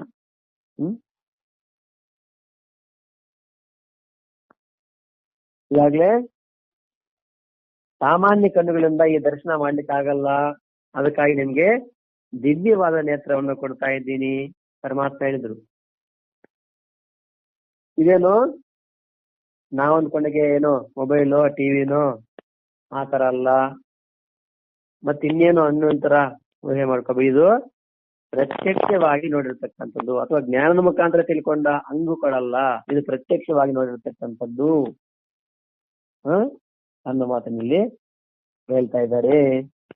ಅನೇಕ ಮುಖ ಮತ್ತು ನೇತ್ರಗಳಿಂದ ಯುಕ್ತನಾದ, ಹಾಗಾಗಿ ಪರಮಾತ್ಮ ಮುಖಗಳೆಷ್ಟು? ಅನೇಕವಾದ ಮುಖಗಳು, ಎಲ್ಲವನ್ನು ನೋಡಬಲ್ಲ ಅಂತವನು. ಹೇಗೆ ಮುಂದೆ ಹೇಳ್ತಾರೆ, ಅನೇಕ ಅದ್ಭುತವಾದ ದರ್ಶನಗಳುಳ್ಳ, ಅನೇಕ ಬಗೆಯ ದಿವ್ಯವಾದ ಭೂಷಣಗಳಿಂದ ಅಲಂಕೃತನಾದ, ಅನೇಕ ವಿಧವಾದ ದಿವ್ಯ ಶಸ್ತ್ರಗಳನ್ನ ಕೈಗಳಲ್ಲಿ ಎತ್ತಿ ಹಿಡಿದಿರುವ, ದಿವ್ಯವಾದ ಮಾಲೆ ಮತ್ತು ವಸ್ತ್ರಗಳನ್ನು ಧರಿಸಿರುವಂತಹ ಮತ್ತು ದಿವ್ಯವಾದ ಪರಿಮಳ ಗಂಧವನ್ನು ಲೇಪಿಸಿಕೊಂಡಿರುವ, ಎಲ್ಲಾ ಪ್ರಕಾರದ ಆಶ್ಚರ್ಯಗಳಿಂದೊಡಗೂಡಿದ, ಸೀಮಾತೀತನಾದ ಮತ್ತು ಎಲ್ಲ ಕಡೆ ಮುಖಗಳುಳ್ಳ ವಿರಾಟ್ ಸ್ವರೂಪಿಯಾದ ಪರಮದೇವ ಪರಮೇಶ್ವರನನ್ನ ಅರ್ಜುನನು ನೋಡಿದನು. ಅರ್ಜುನನು ಈಗ ನೋಡ್ತಾ ಇದ್ದಾನೆ. ಈಗ ಯಾರು ಏನಪ್ಪಾ ಆ ದಿವ್ಯವಾದ್ದು ಹಾಗೆ ಹೀಗೆ ಅಂತೇಳಿ ಏನ್ ನೋಡಿದ ಹೀಗೆ ಹೇಳ್ತಾರೆ. ಮಾತು ಹೇಳ್ತಾರು ಮೊದಲೇ ಸಂಜೆ ಹೇಳಿದ ಅರ್ಜುನ್ ಏನನ್ನ ಏನ್ ಕೇಳ್ತಾ ಇದ್ದಾನೆ ಏನೆಲ್ಲ ಅಂತೇಳಿ. ಈಗ ಅರ್ಜುನ್ ಹೀಗೆ ನೋಡ್ತಾ ಇದ್ದಾನೆ. ಏನ್ ನೋಡ್ತಾ ಇದ್ದಾನೆ ಎಂತ ಅನೇಕ ವಕ್ರನಯನಂ. ಇದ್ರ ಅರ್ಥ ಏನಪ್ಪಾ ಅಂದ್ರೆ ಯಾವುದಕ್ಕೆ ನಾನಾ ಪ್ರಕಾರದ ಅಸಂಖ್ಯ ಮುಖಗಳು ಮತ್ತು ಕಣ್ಣುಗಳಿವೆಯೋ ಆ ರೂಪವನ್ನ ಅನೇಕ ವಕ್ರನಯನ ಎಂದು ಹೇಳ್ತಾರೆ. ಯಾವುದಕ್ಕೆ ನಾನಾ ಪ್ರಕಾರದ ಅಸಂಖ್ಯ ಮುಖಗಳು ಮತ್ತು ಕಣ್ಣುಗಳಿದಾವೋ ಆ ರೂಪವನ್ನ ಅನೇಕ ವಕ್ರನಯನ ಅಂತೇಳಿ ಹೇಳ್ತಾರೆ. ಅರ್ಜುನನು ಭಗವಂತನ ಯಾವ ರೂಪವನ್ನು ನೋಡಿದನು? ಅದರ ಪ್ರಧಾನ ನೇತ್ರಗಳಾದರೂ ಸೂರ್ಯ ಮತ್ತು ಚಂದ್ರರೆಂದು ಹೇಳಲಾಗುತ್ತದೆ. ಆದರೂ ಅದರೊಳಗೆ ಕಂಡು ಬರುವ ಇನ್ನೂ ಕೂಡ ಅಸಂಖ್ಯ ಬೇರೆ ಬೇರೆ ಮುಖಗಳು ಮತ್ತು ಕಣ್ಣುಗಳು ಇರುತ್ತಿದ್ದವು. ಅದರಿಂದ ಭಗವಂತನಿಗೆ ಅನೇಕ ಮುಖವುಳ್ಳವನು ಮತ್ತು ಕಣ್ಣುಗಳಿಂದ ಕೂಡಿದವನು ಎಂದು ಹೇಳಲಾಗಿದೆ. ನೋಡಿ 11ನೇ ಅಧ್ಯಾಯ 19ನೇ ಶ್ಲೋಕದಲ್ಲಿ ಇದ್ರ ಬಗ್ಗೆ ಇನ್ನು ಮುಂದೆ ಬರ್ತದೆ. ಏನು ಅನೇಕ ವಕ್ರನಯನಂ, ಅನೇಕ ವಕ್ರಂ. ವಕ್ರ ಅಂದ್ರೆ ಮುಖ, ನಯನ ಅಂದ್ರೆ ಕಣ್ಣು. ಎಷ್ಟು ಮುಖಗಳು ಎಷ್ಟು ಕಣ್ಣುಗಳು ಅಂದ್ರೆ ಅನೇಕ, ಅನೇಕ ಮುಖಗಳು ಮತ್ತು ಅನೇಕ ಕಣ್ಣುಗಳು. ಇಲ್ಲಿ ಮುಖ ಶಬ್ದ ಬಾಯಿ ಅಂತ ಕಾಣಿಸ್ತದೆ. ಸಾಮಾನ್ಯ ನಾವು ಮುಖ ಅಂದ್ರೆ ಬಾಯಿ ಕಣ್ಣು ಎಲ್ಲ ಸೇರಿ ಮುಖ ಅಂತ ನಾವ್ ಅಂತೀವಿ. ನಮ್ಮ ಲೌಕಿಕವಾದ ಭಾಷೆ ಮುಖ. ಅವ್ರ ಮುಖ ನೋಡಿ ಅಂತಾರಲ್ಲ, ಮುಖ ನೋಡಿ ಅಂದ್ರೇನು? ಮುಖ ಅಂದ್ರೆ ಅಲ್ಲಿ ಕಣ್ಣು, ಏನು ಬಾಯಿ, ಮೂಗು ಎಲ್ಲ ಸೇರಿ ಮುಖ. ಆದ್ರೆ ಇಲ್ಲಿ ಮುಖ ಅಂದ್ರೆ ಇಲ್ಲಿ ಬಾಯಿ ಮಾತ್ರ. ನೋಡ್ಬೇಕು ಏನು ಅಂತ. ಹಾಗಾಗಿ ಯಾವುದಕ್ಕೆ ನಾನಾ ಪ್ರಕಾರವಾದ ಅಸಂಖ್ಯ ಮುಖಗಳು ಮತ್ತು ಕಣ್ಣುಗಳಿವೆಯೋ ಆ ರೂಪವನ್ನ ಅನೇಕ ವಕ್ರನಯನ ಅಂತ ಹೇಳ್ತಾರೆ. ಯಾಕಂದ್ರೆ ಮುಖ ಅಂದಾಗ ಕಣ್ಣುಗಳು ಕೂಡ ಅದರಲ್ಲಿ ಅಂತರ ಬರ್ತವೆ. ಅದು ಇಲ್ಲಿ ಸ್ವಲ್ಪ ವಿಶೇಷ ಇರ್ಬೋದು ಅಂತ ಅನ್ಕೊಂಡು ನೋಡೋಣ. ಅರ್ಜುನನು ಭಗವಂತನ ಯಾವ ರೂಪವನ್ನು ನೋಡಿದನು? ಅರ್ಜುನ ಪರಮಾತ್ಮನ ಯಾವ ರೂಪವನ್ನು ನೋಡಿದನು? ಅದರ ಪ್ರಧಾನ ನೇತ್ರಗಳಾದರೂ ಸೂರ್ಯ ಮತ್ತು ಚಂದ್ರರೆಂದು ಹೇಳಲಾಗಿದೆ. ಅದರ ಪ್ರಧಾನ ನೇತ್ರ ಯಾವುದು? ಸೂರ್ಯ ಮತ್ತು ಚಂದ್ರರು. ಆದರೂ ಅದರೊಳಗೆ ಕಂಡು ಬರುವ ಇನ್ನೂ ಕೂಡ ಅಸಂಖ್ಯ ಬೇರೆ ಬೇರೆ ಮುಖಗಳು ಮತ್ತು ಕಣ್ಣುಗಳು ಇದ್ದವು. ನೋಡಿ,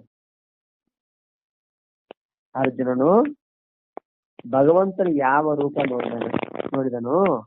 ಅದರ ಪ್ರಧಾನ ನೇತ್ರಗಳಾದ್ರೂ ಯಾರು? ಸೂರ್ಯ ಚಂದ್ರರು. ಸೂರ್ಯ ಚಂದ್ರರೇ ಪ್ರಧಾನ ನೇತ್ರಗಳಂತೆ. ಅಷ್ಟೇ ಅಲ್ಲ, ಇನ್ನೂ ಬೇರೆ ಇದಾವಂತೆ. ಅದರಲ್ಲಿ ಪ್ರಧಾನ ನೇತ್ರಗಳಂತೆ ಇವು. ನೋಡಿ ಎಷ್ಟು ವಿಚಿತ್ರವಾಗಿದೆ ಅಂದ್ರೆ, ಸೂರ್ಯ ಜಗತ್ ಚಕ್ಷು, ಸೂರ್ಯ ಜಗತ್ತೇ ಕಣ್ಣು ಅಂತ ಹೇಳ್ತಾರೆ. ಯಾಕೆ? ನಾವು ಜಗತ್ತನ್ನು ನೋಡ್ತೀವಿ ಸೂರ್ಯನ ಬೆಳಕಿನಲ್ಲಿ. ಸೂರ್ಯನ ಬೆಳಕಿಲ್ಲ ಅಂದ್ರೆ ಜಗತ್ತು ಅದೇ ಸ್ವಲ್ಪ ಲೈಟ್ ಇದೆಯಲ್ಲ. ಪ್ರಕಾಶ ಎಲ್ಲ ಕೂಡ ಸೂರ್ಯನ ಅಂಶವೇ. ಜ್ಞಾಪಕ ಇಟ್ಕೋಬೇಕು. ಏನೆಲ್ಲ ಪ್ರಕಾಶ ನೋಡ್ತೀವಿ ಅವೆಲ್ಲ ಹೊರಗಡೆ ಕಾಣಿಸುವಂತ ಸೂರ್ಯ ಅಷ್ಟೇ ಅಲ್ಲ, ಈ ಬೆಳಕು ಕೂಡ ಸೂರ್ಯನ ಅಂಶವೇ. ಕಣ್ಣಿಗೆ ಕೇವಲ ಸೂರ್ಯನ ಆ ಶಕ್ತಿ ಇದೆಯಲ್ಲ, ಸೂರ್ಯನ ಬೆಳಕನ್ನು ಮಾತ್ರ ನೋಡುವಂತ ಶಕ್ತಿ ಇದೆ. ಅದು ಕೂಡ ಸೂರ್ಯನ ಬೆಳಕು ಪ್ರಕಾಶ ವಸ್ತುಗಳ ಮೇಲೆ ಬಿದ್ದಾಗ ಅದು ಪ್ರತಿಫಲನ ಆಗಿ ಕಣ್ಣುಗಳ ಮುಖಾಂತರ ತಿಳಿಯಲ್ಪಡ್ತಾರೆ ಅಂತ ಹೇಳ್ತಾರೆ ವಿಜ್ಞಾನಿಗಳು. ಹಾಗೆ ಬೆಳಕು ಕೂಡ ಸೂರ್ಯನ ಅಂಶವೇ. ಬೆಳಕು, ಶಾಖ ಇವೆಲ್ಲ ಕೂಡ. ಹಾಗಾಗಿ ಇಲ್ಲಿ ಸೂರ್ಯಚಂದ್ರರು ಪರಮಾತ್ಮನ ಪ್ರಧಾನ ನೇತ್ರಗಳು ಅಂತೇಳಿ ಹೇಳಲಾಗಿದೆ. ಆದ್ರೂ ಅದರೊಳಗೆ ಕಂಡುಬರುವ ಇನ್ನೂ ಅಸಂಖ್ಯ ಬೇರೆ ಬೇರೆ ಮುಖಗಳು ಮತ್ತು ಕಣ್ಣುಗಳಿದ್ದವು. ಅಷ್ಟೇ ಅಲ್ಲ, 19ನೇ ಶ್ಲೋಕದಲ್ಲಿ ಇದಕ್ಕೆ ಸಂಬಂಧಪಟ್ಟಂತೆ ಇನ್ನೂ ವಿಸ್ತಾರ ಬರ್ತದೆ. ಆದರೂ ಅದರೊಳಗೆ ಅಂದ್ರೆ ಆ ವಿಶ್ವರೂಪದಲ್ಲಿ ಕಂಡು ಬರ್ತಕ್ಕಂಥ ಇನ್ನೂ ಅಸಂಖ್ಯ ಬೇರೆ ಬೇರೆ ಮುಖಗಳು ಮತ್ತು ಕಣ್ಣುಗಳು ಇದ್ದವು. ಅದರಿಂದ ಭಗವಂತನಿಗೆ ಅನೇಕ ಮುಖವುಳ್ಳವನು ಮತ್ತು ಅನೇಕ ಕಣ್ಣುಗಳಿಂದ ಕೂಡಿದವನು ಎಂದು ಹೇಳಲಾಗಿದೆ. ಅನೇಕ ಮುಖಗಳು ಮತ್ತು ಕಣ್ಣುಗಳಿಂದ ಅಂದ್ರೆ ಎಲ್ಲವನ್ನು ನೋಡ್ತಾ ಇದೆ. ಹಾಗಾಗಿ ಕಾನೂನು ಕಣ್ ತಪ್ಪಿಸಿ ಏನಾದ್ರು ಮಾಡಬಹುದು, ಇಲ್ಲಿ ಯಾರು ಕಣ್ ತಪ್ಪಿಸಿ ಏನೋ ಮಾಡಬಹುದು. ಆದ್ರೆ ಪರಮಾತ್ಮನ ಕಣ್ ತಪ್ಪಿಸಿ ಯಾರು ಏನೂ ಮಾಡ್ಲಿಕ್ಕಾಗಲ್ಲ. ಯಾಕೆ? ಅನೇಕ ವಕ್ರನಯನಂ, ಎಲ್ಲಾ ಕಡೆ ಮುಖ ಮತ್ತು ಕಣ್ಣುಗಳುಳ್ಳವನು. ಅವನ ಕಣ್ಣುಗಳು ಎಲ್ಲ ಕಡೆ ನೋಡ್ತಾ ಇದ್ದಾನೆ. ಹಾಗಾಗಿ ಯಾವುದಕ್ಕೆ ನಾನಾ ಪ್ರಕಾರದ ಅಸಂಖ್ಯ ಮುಖಗಳು ಮತ್ತು ಕಣ್ಣುಗಳಿವೆಯೋ ಆ ರೂಪವನ್ನು ಅನೇಕ ವಕ್ರನಯನ ಅಂತ ಹೇಳ್ತಾರೆ.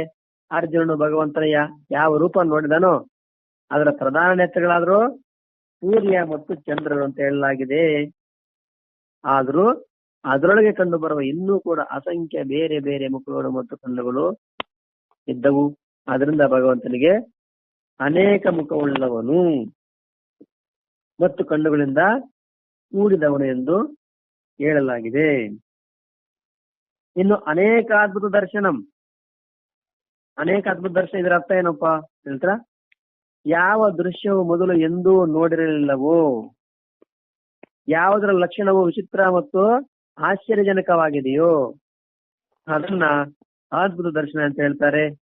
ಯಾವ ರೂಪದಲ್ಲಿ ಇಂತಹ ಅಸಂಖ್ಯ ಅದ್ಭುತ ದರ್ಶನಗಳಿವೆಯೋ ಅದನ್ನ ಅನೇಕ ಅದ್ಭುತ ದರ್ಶನ ಎಂದು ಹೇಳುತ್ತಾರೆ. ಭಗವಂತನ ಆ ವಿರಾಟ್ ಸ್ವರೂಪದಲ್ಲಿ ಅರ್ಜುನನು ಇಂತಹ ಅಸಂಖ್ಯ ಅಲೌಕಿಕ ವಿಚಿತ್ರ ದೃಶ್ಯಗಳನ್ನ ನೋಡಿದ್ದನು.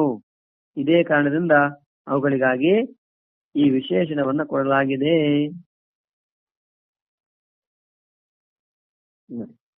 ಅನೇಕ ಅದ್ಭುತ ದರ್ಶನಂ, ಅನೇಕ ಅದ್ಭುತ ದರ್ಶನ.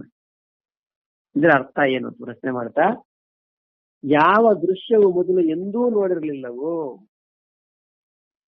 ಯಾವುದರ ಲಕ್ಷಣವು ವಿಚಿತ್ರ ಮತ್ತು ಆಶ್ಚರ್ಯಜನಕವಾಗಿದೆಯೋ,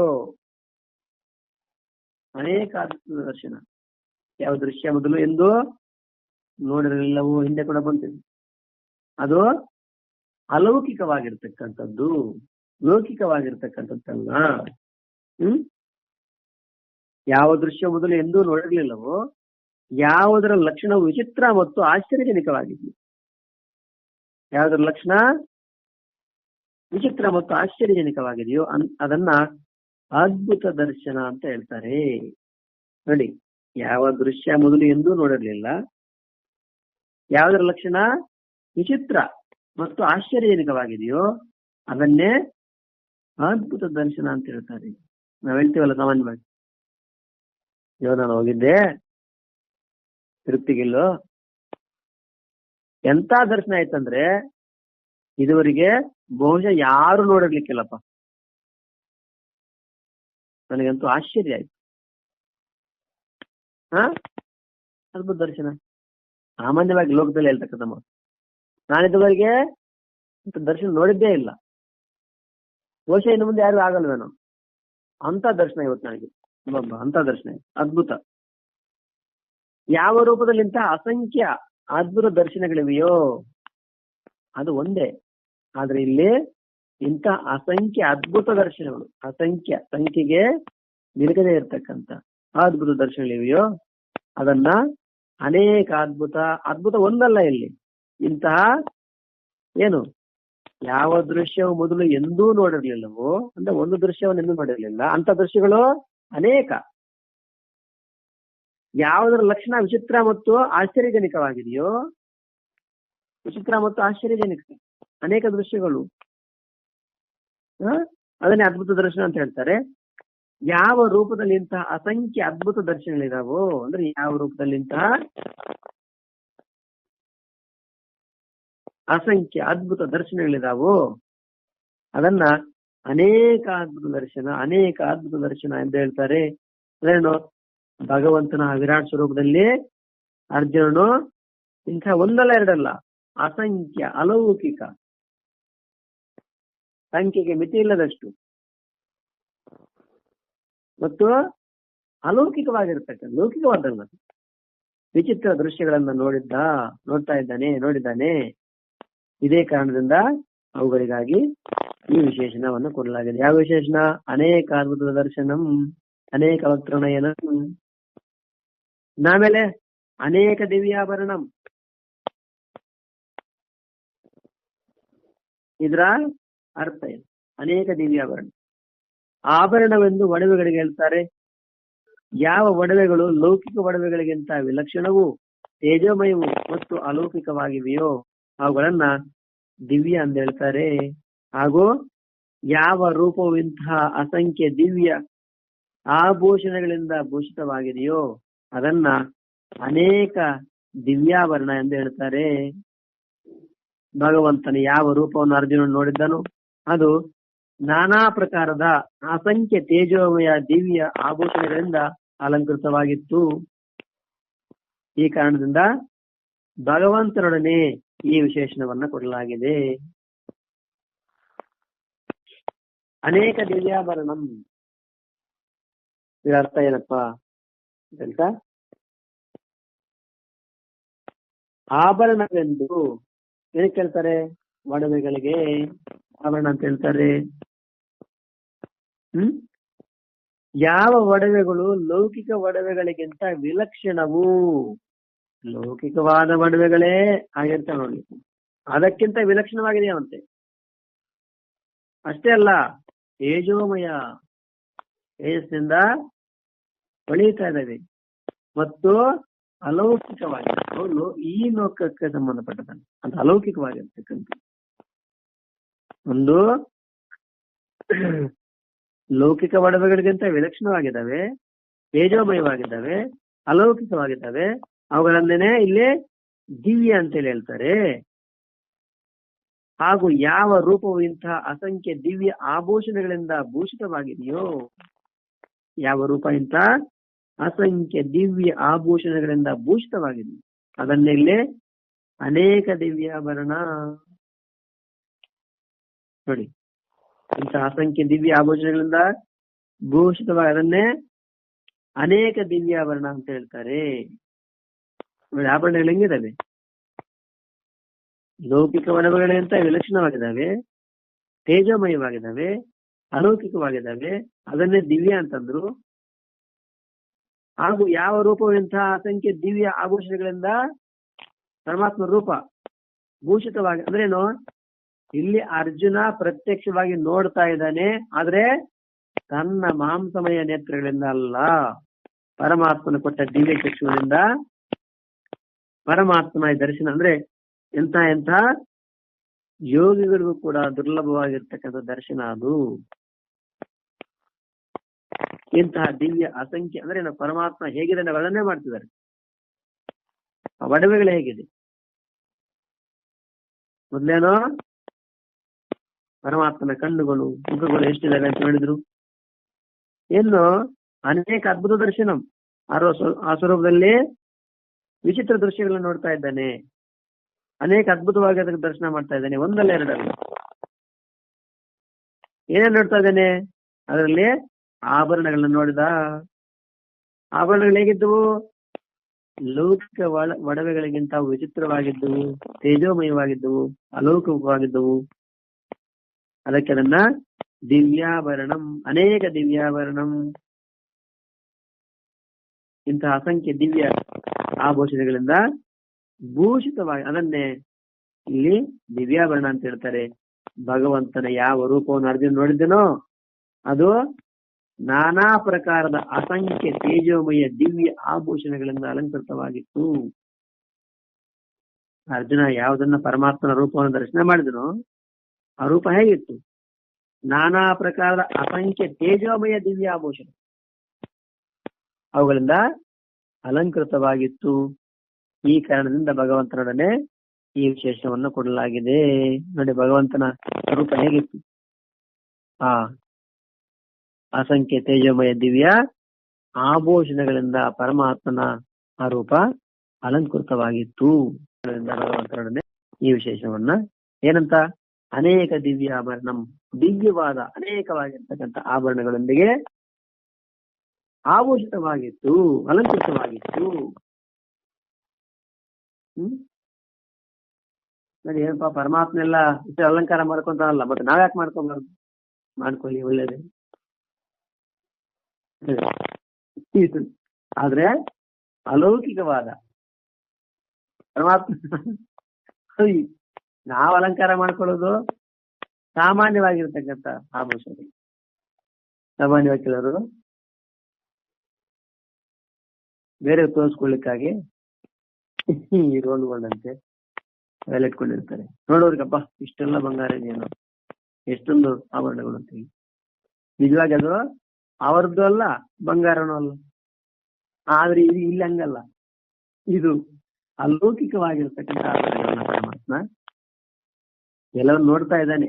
ಅರ್ಜುನ ಇದುವರೆಗೆ ಎಂದು ನೋಡಿರ್ತಕ್ಕಂಥ ದೃಶ್ಯವನ್ನ ನೋಡ್ತಾ ಇದ್ದಾನೆ. ಕೊನೆಗೆ ಇಷ್ಟೆಲ್ಲ ನೋಡ್ತಾ ನೋಡ್ತಾ ಹೋಗ್ತಾನೆ. ಅಷ್ಟು ಕೊನೆಗೆ ಎಲ್ಲ ನೋಡಿ ಹೇಳ್ತಾನೆ. ಇದೊಂದೇ ಅಲ್ಲ, ಇಲ್ಲಿ ಕೇವಲ ಅವನ ವಕ್ರ, ಮುಖ ಮತ್ತು ನೇತ್ರಗಳಾಯ್ತು, ಅದೇ ರೀತಿ ಆಭರಣಗಳಾಯ್ತು.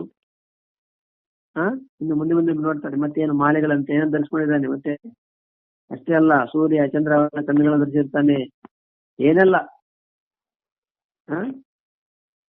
ಆಮೇಲೆ ಹೇಳ್ತಾ ನಿರ್ಗತಾನೆ ಮುಂದೆ ಬರುತ್ತೆ ನೋಡೋಣ.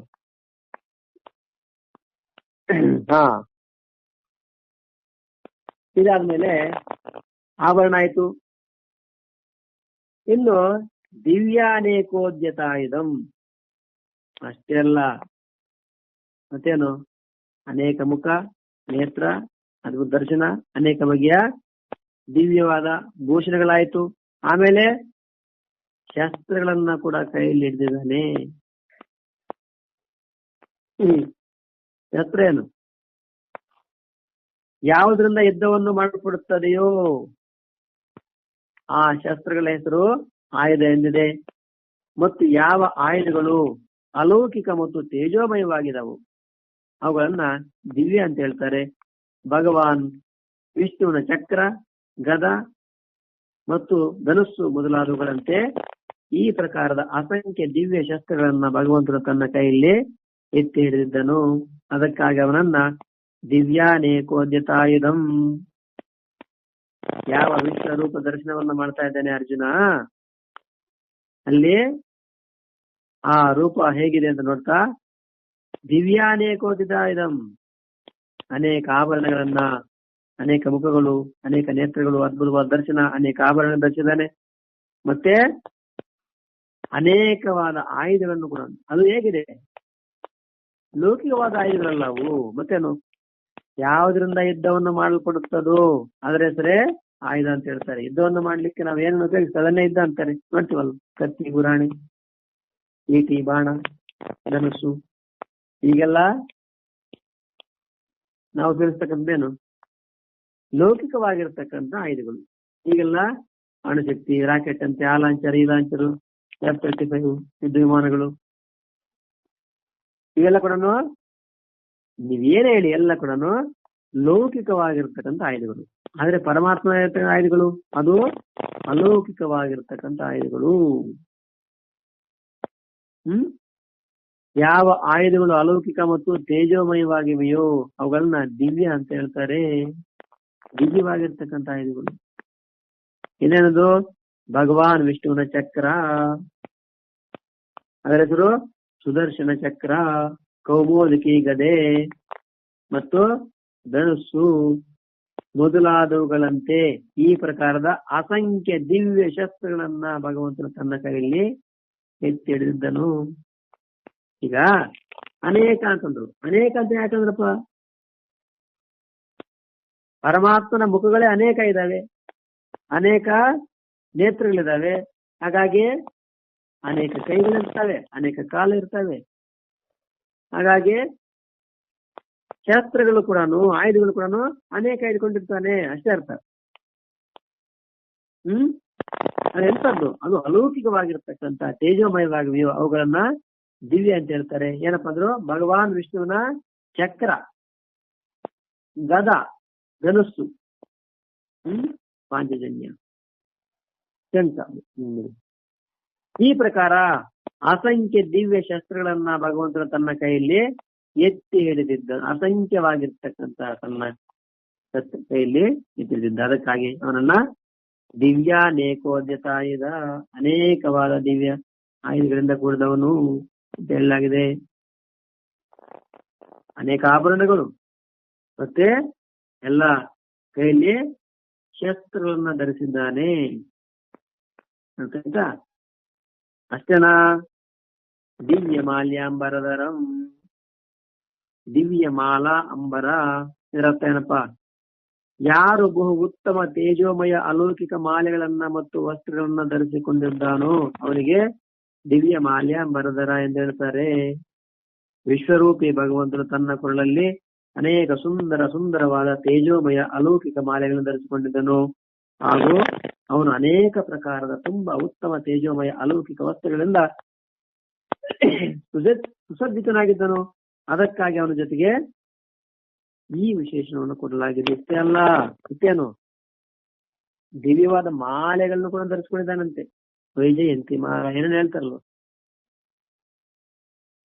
ಯಾರು ಬಹು ಉತ್ತಮವಾದ ತೇಜೋಮಯ ಅಲೌಕಿಕ ಮಾಲೆಗಳನ್ನ ಮತ್ತು ವಸ್ತ್ರಗಳನ್ನ ಧರಿಸಿಕೊಂಡಿದ್ದನು. ತೇಜೋಮಯ ಮಾಲೆಗಳು, ಆ ಮಾಲೆ ಹೆಂಗಿದಾವೆ? ಒಳ್ಳೆ ತೇಜಸ್ಸಿನಿಂದ ಕೂಡಿದಾವೆ. ನಾವು ಮಾಲೆ ಫಸ್ಟ್ ಕಂಡು ಬರ್ಲಿಕ್ಕೆ ಏನ್ ಮಾಡ್ತೀವಿ? ಆ ಲೈಟ್ ಎಲ್ಲ ಹಾಕಿರ್ತಾರೆ ಅವರು. ಡ್ರಾಮಾದಲ್ಲಿ ಕೂಡ, ಸಿನಿಮಾದಲ್ಲಿ ಕೂಡ ಲೈಟ್ ಹಾಕ್ತಾರೆ. ಯಾಕಿಲ್ಲ ಅಂದ್ರೆ ಸ್ಪಷ್ಟವಾಗಿ ಕಾಣಿಸ್ಬೇಕಲ್ಲ ನಮ್ಗೆ ತೆರೆ ಮೇಲೆ ರಕ್ಷಕರು. ಆದ್ರೆ ಭಗವಂತನ ಮಾಲೆ ಆಗಲ್ಲ, ಅದು ಸಹಜವಾಗಿ ತೇಜೋಮಯವಾಗಿದೆ. ಯಾಕೆ? ಅದು ಅಲೌಕಿಕವಾಗಿದೆ. ಅಷ್ಟೇ ಅಲ್ಲ, ವಸ್ತ್ರವನ್ನ ಒಳ್ಳೊಳ್ಳೆ ವಸ್ತ್ರವನ್ನು ಧರಿಸ್ಕೊಂಡಿದ್ದಾನೆ. ಅವನಿಗೆ ದಿವ್ಯ ಮಾಲ್ಯಾಂಬರ ಅಂತ ಹೇಳ್ತಾರೆ. ಏನು? ಯಾರು ಬಹು ಉತ್ತಮವಾದ ತೇಜೋಮಯ ಅಲೌಕಿಕ ಮಾಲೆಗಳನ್ನ ಮತ್ತು ವಸ್ತ್ರಗಳನ್ನ ಧರಿಸಿಕೊಂಡಿದ್ದಾನೆ ಅವನಿಗೆ ದಿವ್ಯ ಮಾಲ್ಯಾಂಬರಧರ ಎಂದು ಹೇಳ್ತಾರೆ. ವಿಶ್ವರೂಪಿ ಭಗವಂತನ ತನ್ನ ಕೊರಳಲ್ಲಿ ಅನೇಕ ಸುಂದರ ಸುಂದರವಾದ ತೇಜೋಮಯ, ಒಂದೆರಡಲ್ಲ, ಅನೇಕ, ತನ್ನ ಕೊರಳಲ್ಲಿ ಅನೇಕ ಸುಂದರ ಸುಂದರವಾದ, ನೋಡಿ 2 ಸಾರಿ ಸುಂದರ ಸುಂದರ ಅಂದ್ರೆ ಏನು? ಅಷ್ಟು ಸುಂದರವಾಗಿದ್ದಾವೆ ಅಂತ. ಸುಂದರ ಅಂದ್ರೆ ಬೇರೆ ಬೇರೆ ರೀತಿಯಾಗಿರ್ತಕ್ಕಂಥ ಸುಂದರ ಸುಂದರವಾದ ತೇಜೋಮಯ ಅಲೌಕಿಕ ಮಾಲೆಗಳನ್ನು ಧರಿಸಿಕೊಂಡಿದ್ದನು. ಆಗ ಅವನು ಅನೇಕ ಪ್ರಕಾರದ ತುಂಬಾ ಉತ್ತಮ ತೇಜೋಮಯ ಅಲೌಕಿಕ ವಸ್ತ್ರಗಳಿಂದ ಸುಸಜ್ಜಿತನಾಗಿದ್ದನು. ಅನೇಕ ಪ್ರಕಾರದ ತುಂಬಾ ಉತ್ತಮ ತೇಜೋಮಯ ಮತ್ತು ಅಲೌಕಿಕ ವಸ್ತ್ರಗಳು, ಒಂದು ಮಾಲೆಗಳು, ವಸ್ತ್ರಗಳು, ಅವುಗಳಿಂದ ಸುಸಜ್ಜಿತನಾಗಿದ್ದನು. ಅದಕ್ಕಾಗಿ ಅವನ ಜೊತೆಗೆ ಈ ವಿಶೇಷಣವನ್ನ ಕೊಡಲಾಗಿದೆ. ಯಾವುದು? ದಿವ್ಯ ಮಾಲ್ಯಾಂಬರಧರಂ, ದಿವ್ಯವಾದ ಮಾಲೆ ಮತ್ತು ಅಂಬರ. ಅಂಬರ ಅಂದ್ರೆ ಏನು? ಬಟ್ಟೆ. ಆಕಾಶಕ್ಕೆ ಕೂಡ ಅಂಬರ ಅಂತ ಹೆಸರಿದೆ.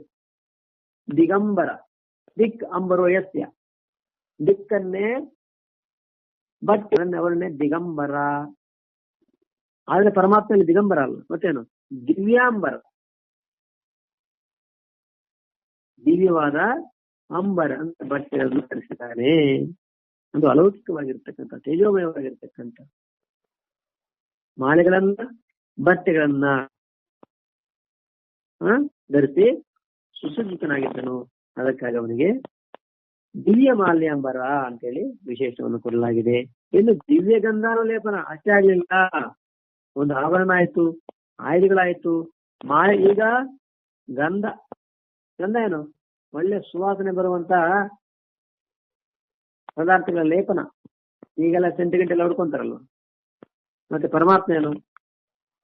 ಪರಮಾತ್ಮ ಲೌಕಿಕವಾದ ಸೆಂಟ್ ಹೊಡ್ಕೊಂತಾನೆ, ಅಲೌಕಿಕವಾದೇನೇ ಇರ್ತದೆ ಅವರ ಹತ್ರ, ಅದನ್ನ ಹಾಕೊಂತಾರೆ.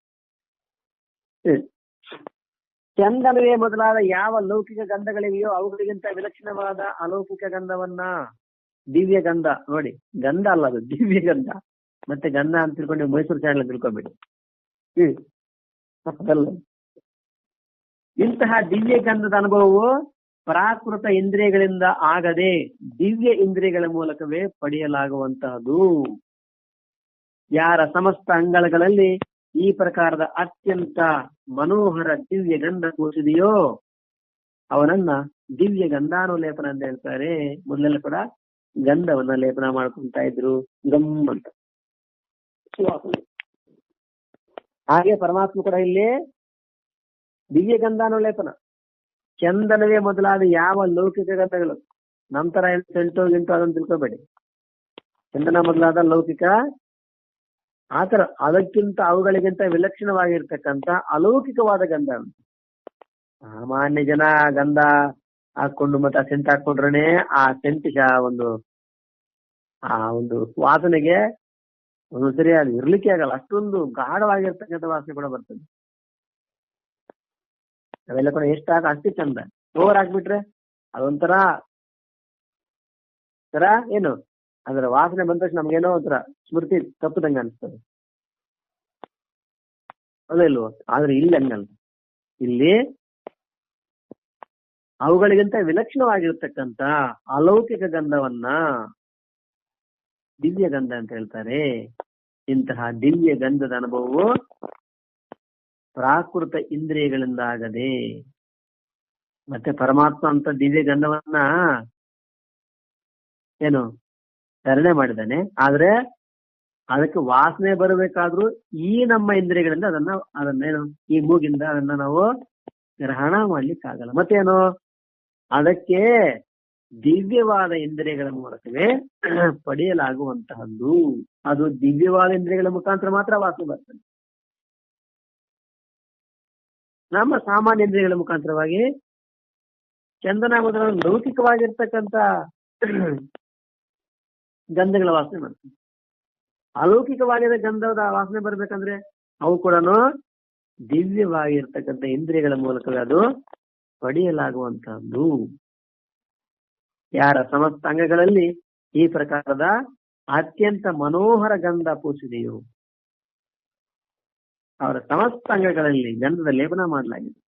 ಅತ್ಯಂತ ಮನೋಹರ ಗಂಧದ ಪೂಸಿದೆಯೋ ಲೇಪನ ಅವರನ್ನ ದಿವ್ಯ ಗಂಧಾನುಲೇಪನ. ನೋಡಿ ಹೇಗಿದ್ದಾರೆ ಪರಮಾತ್ಮ. ಮೊದಲನೇದಾಗಿ ಅನೇಕ ವಕ್ತ್ರನಯನ, ಅನೇಕ ಅದ್ಭುತ ದರ್ಶನ, ದಿವ್ಯ ಮಾಲೆಗಳನ್ನ ಆಭರಣ ಧಾರಣೆ ಮಾಡಿದ್ದಾರೆ, ಮತ್ತು ಆಯುಧಗಳನ್ನ ಕೈಲಿ ಇಟ್ಕೊಂಡಿದ್ದಾರೆ, ದಿವ್ಯ ಮಾಲೆಗಳನ್ನ ಧರಿಸಿದ್ದಾರೆ, ಮತ್ತು ದಿವ್ಯ ಗಂಧದ ಲೇಪನವನ್ನು ಕೂಡ ಮಾಡಿದ್ದಾರೆ. ಘಮಘಮ ಅಂತೇಳಿ ಆ ದಿವ್ಯ ಗಂಧದ ಏನು ಅದೇನ್ ಸ್ವಾಮಿ ಈಗ ನೀವು ಹೇಳಿದ್ರಿ ನಮ್ಗೆ ವಾಸನೆ ಬರಲ್ಲ ಅಂತ. ಅದನ್ನ ವಾಸನೆ ಪಡಿಬೇಕಾದ್ರೆ ದಿವ್ಯವಾದ ಇಂದ್ರಿಯಗಳೇ ಬೇಕಾಗ್ತದೆ. ಅಷ್ಟೇನಾ? ಇಲ್ಲ. ಸರ್ವಾಶ್ಚರ್ಯಮಯಂ. ಏನಪ್ಪ ಸರ್ವಾಶ್ಚರ್ಯಮಯಂ? ಭಗವಂತನ ಆ ವಿರಾಟ್ ರೂಪದಲ್ಲಿ ಮೇಲೆ ಹೇಳಿದ ಪ್ರಕಾರದಿಂದ ಮುಖಗಳು, ಕಣ್ಣುಗಳು, ಆಭೂಷಣಗಳು, ಶಸ್ತ್ರಗಳು, ಮಾಲೆಗಳು, ವಸ್ತ್ರಗಳು, ಗಂಧ ಮೊದಲಾದವು ಎಲ್ಲವೂ ಆಶ್ಚರ್ಯಜನಕವಾಗಿದ್ದವು. ಅದಕ್ಕಾಗಿ ಅವನಿಗೆ ಸರ್ವಾಶ್ಚರ್ಯಮಯಂ. ಅವನು ಏನ್ ಧರಿಸಿದ ಎಲ್ಲ ಕೂಡ ಆಶ್ಚರ್ಯಮಯ.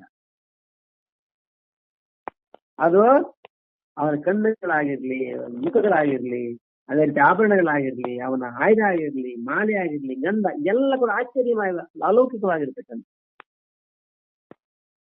ನೋಡಿ ಚೆನ್ನಾಗಿದೆ.